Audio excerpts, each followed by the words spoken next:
Hey everyone, Fernando here, and today what I got is a 2000 Tonka Lights and Sound Freightliner FL60 ambulance that I picked up at Goodwill almost about a year ago, and it's been with me ever since.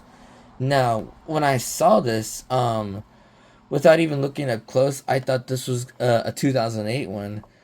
But then when I saw it up close, though, it turns out it was not what I thought it was, but instead an older one. So, but it doesn't matter. But just that I was kind of, it just caught me off guard when I saw this. So, yeah. But anyways, here it is, and as you can already tell, since this is common for every Tonka Freightliner ambulance, is that the side doors, like three of them are actually missing.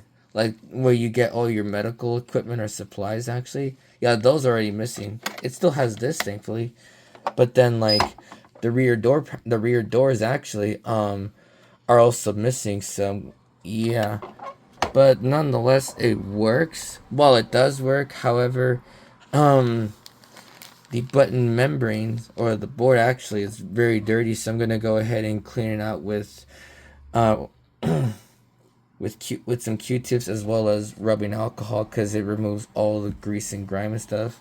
In other words, residue and stains, etc. So yeah, and while everything else does work, however, as you can already tell by the thumbnail, the left the left incandescent, the right incandescent, what the, sorry, the right incandescent bulb doesn't even work at all though, so it's already out. So I'm gonna go ahead and replace that. But everything else still works. So watch.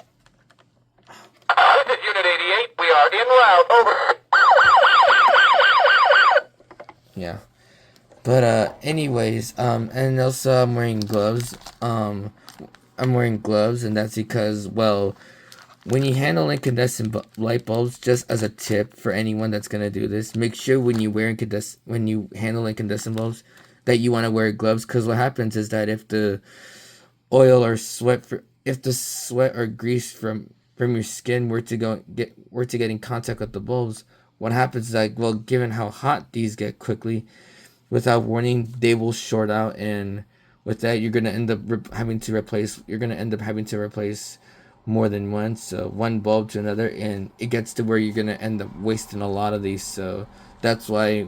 So that's why when I'm telling you this right now, is that when you do handle them, make sure that you always wear gloves, so that way you don't think that like you've wasted so much money on these, but instead you've handled them very carefully. So yeah. Anyways, I'm gonna go ahead and start working on the image. So I'll see you guys when I'm done. So yeah. Well, first I'm gonna take it apart. So see ya.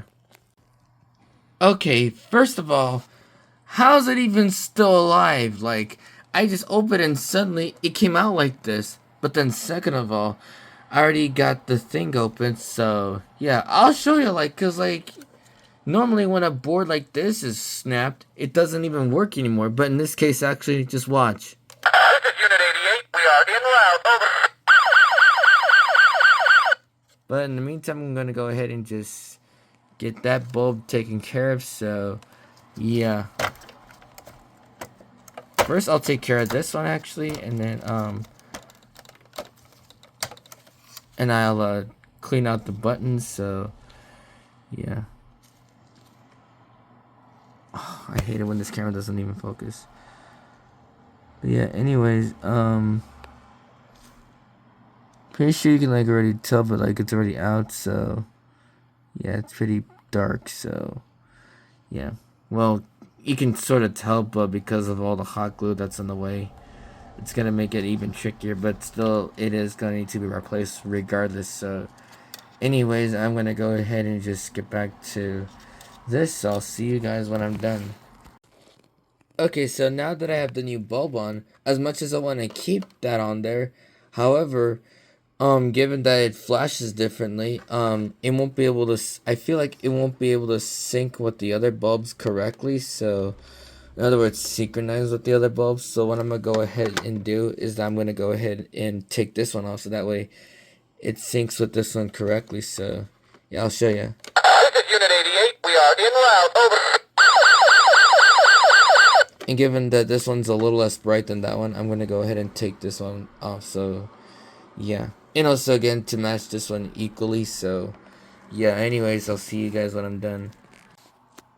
Okay, so now that I have the bulb replaced and all the wires back on, as you can see here, I already took my gloves off because since I already hot glued the new bulbs onto the headlights, there's no need for me to continue to wear them. So yeah, anyways, now that I have the new bulbs on here, This is Unit 88. We are in route. Over.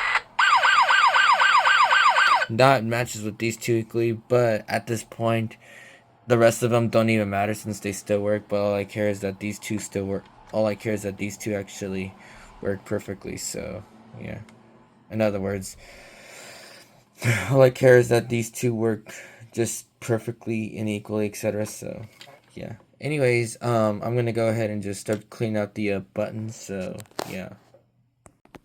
Okay, so I have the buttons out, but however, it is a pain in the butt to get those removed, and because the thing is, these tend to get in the way of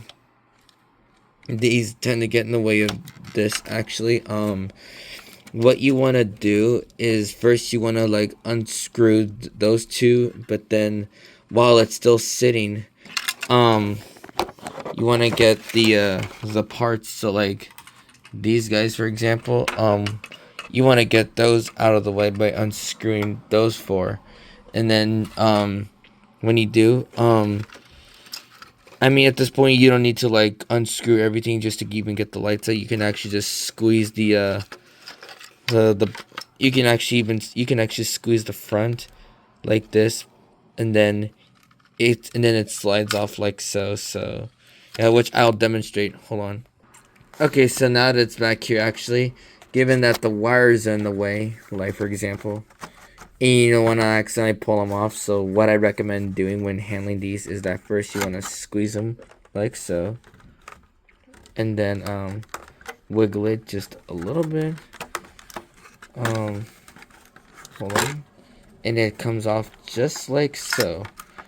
Um, and then to even get the button, and then just to even get the other button out, I would like to demonstrate for this one, but because it was such a pain, well, how it works is that actually, first you take this screw off, but then when you get when you get the front of it off, actually, unscrew that one, unscrew this one over here, and then when you do, this part of the button will this part of it will actually, the frame, this piece will actually come off, and then the rest of it will just come off, which at this point I think I would rather demonstrate so you guys can at least get an idea on what I'm talking about. So be right back. Okay, while I do have both screws removed though, like first what you want to do is just start with this actually, and then when you get this off, remove this one actually, which I know with how difficult it can be at times, you want to unscrew this one actually. Just get like a small little Phillips screw, just to get a small Phillips screwdriver, which I have right here. And then once you get all the screws off, what you want to do next is that you want to sort of what you want to do is that you want to actually sort of squeeze it just to even get the rest of it off. Or better yet, actually, hold on. Let me see if I can do this again. Hold on. Okay, so to actually get the buttons off, since it's already unscrewed, first what you want to do is with your two fingers grab the screw holder over there like so, and then put your thumb right there and wiggle it like so, and then push it up like so, excuse me, and then just wiggle this around.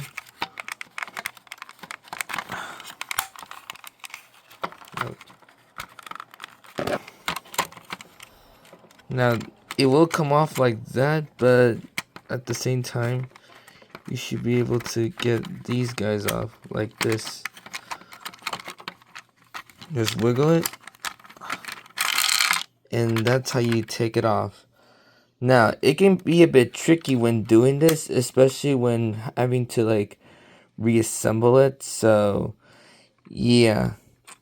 So I just want to give you a little heads up. So let me see if I could do it so that way I could show you guys how to put it back. So see you guys in a bit.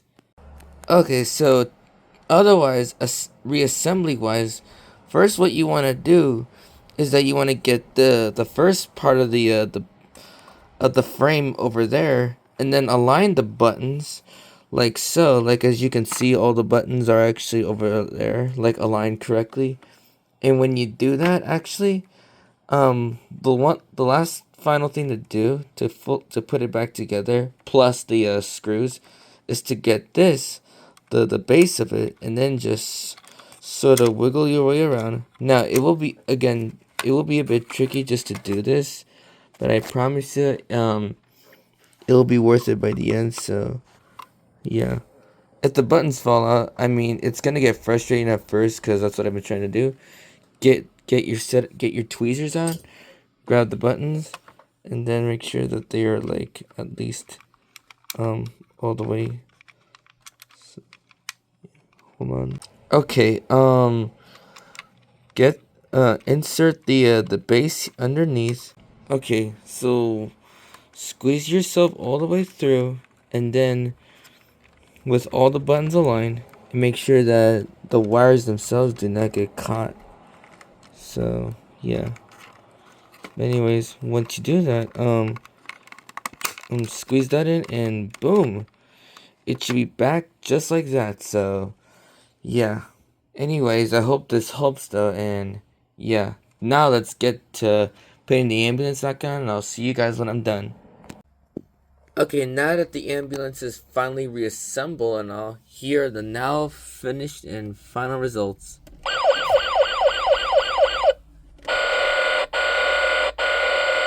This is Unit 88. We are en route. Over.